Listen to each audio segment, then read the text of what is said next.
Hi everyone, it's Maddie Hendricks. Welcome back to Classical Singing Made Simple. So, when I was a young singer, I studied commercial music for quite some time, and then I switched over to classical music. Classical voice, specifically. And as a young singer, as a young commercial singer, I had heard some really wild things about what it meant to sound, quote, sound classical.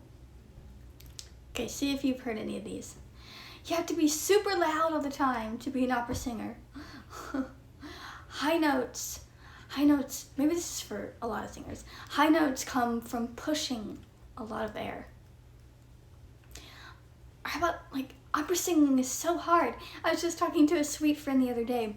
She said, isn't opera singing just, really hard? And don't you just, have to push and send out all this sound to project across the concert hall or the opera house? And I broke it down for her. I said, no, this is not. Let's break this down, guys. So classical singing isn't about being loud. So when I think about volume, this is where language comes in a lot. So it's where psychology comes in and thinking about how we talk about singing. So if I'm I have to be super loud. I have to sing, over this orchestra and, sing to the back of the hall. That personally makes me, as a very light voiced opera singer, want to push. And that's where we get into some trouble. We need to, and I've been finding this over the years, finding the difference between pushing, and then there's a big difference between singing efficiently. So learning to use the whole body to create sound, but not forcing anything. In fact, the best high notes feel easy. Even when it sounds really huge, it's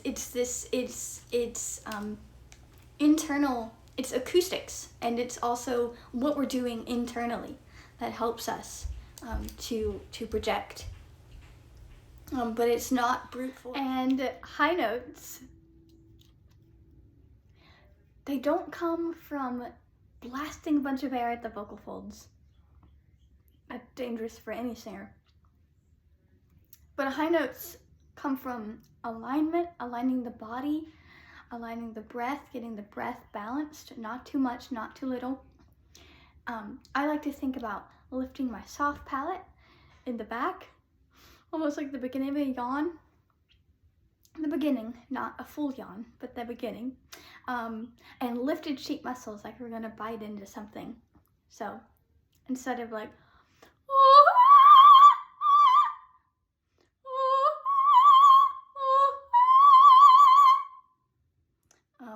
that's really solid. It feels like a really solid high note for me, but it's not pushed. It's not forced, and so that was a myth that I had to kind of work around, and the effort that it takes, because it is work, but the effort that it takes is within our core body muscles. So the lower body muscles that make up the lower back, the pelvic floor, all of that good stuff. So when I first started learning, I really thought classical singers were doing something that I couldn't do, and maybe that was true at the beginning.